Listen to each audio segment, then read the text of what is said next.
Hi friends, இந்த சேனலில் நான் பேர்ட்ஸ் வீடியோ தான் போட்டுட்ருந்தேன். எனக்கு கொஞ்சம் ஹெல்த் இஷ்யூ காரணமாக அந்த வீடியோலாம் என்னால் எடிட் பண்ண முடியல. அதனால் கொஞ்ச நாள் கழித்து போட்டுக்கலாம் அப்படின்ட்டுருக்கேன். இந்த மாதிரி வீடியோஸ்லாம் போடலான்ட்ருக்கேன். எனக்கு அதுக்கு எப்படி சப்போர்ட் பண்ணீங்களோ அதே மாதிரி இந்த வீடியோஸ்க்கும் சப்போர்ட் கொடுங்க ஃப்ரெண்ட்ஸ். இந்த வீடியோ பிரதோஷத்துக்கு எடுத்தது. பிரதோஷத்துக்கு நம்ம சுண்டலும் சக்கரை பொங்கலும் தான் செஞ்சுருந்தோம். நம்ம அளவாக தான் செஞ்சுருந்தோம். ஏன்னா அந்த கோயிலில் வந்து அதிகமாக கூட்டம் வரமாட்டாங்க, கம்மியாக தான் வருவாங்க.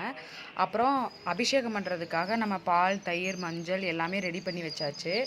அப்புறம் பூசாரி வந்து அபிஷேகம் பண்ணுறதுக்கு ஸ்டார்ட் பண்ணிட்டாங்க. அந்த வீடியோ போய் பாருங்கள்.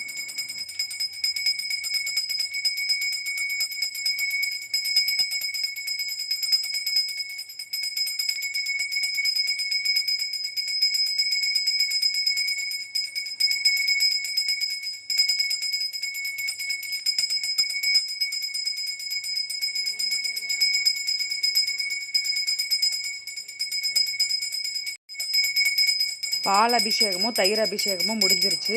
இந்த மாதிரி நிறையா வீடியோஸ் போடலான்ட்டு இருக்கேன். மறக்காமல் அந்த வீடியோஸ்க்கு எப்படி சப்போர்ட் கொடுத்தீங்களோ அதே மாதிரி இந்த வீடியோஸ்க்கு சப்போர்ட் கொடுங்க ஃப்ரெண்ட்ஸ். அதுக்கப்புறம் அலங்காரம்லாம் முடிஞ்சிருச்சு. அப்புறம் பிரசாதம் கொடுத்தாங்க, வாங்கிட்டு வீட்டுக்கு வந்தாச்சு. இந்த வீடியோ உங்களுக்கு பிடிச்சிருந்தா மறக்காமல் சப்ஸ்கிரைப் பண்ணிடுங்க. பாய்.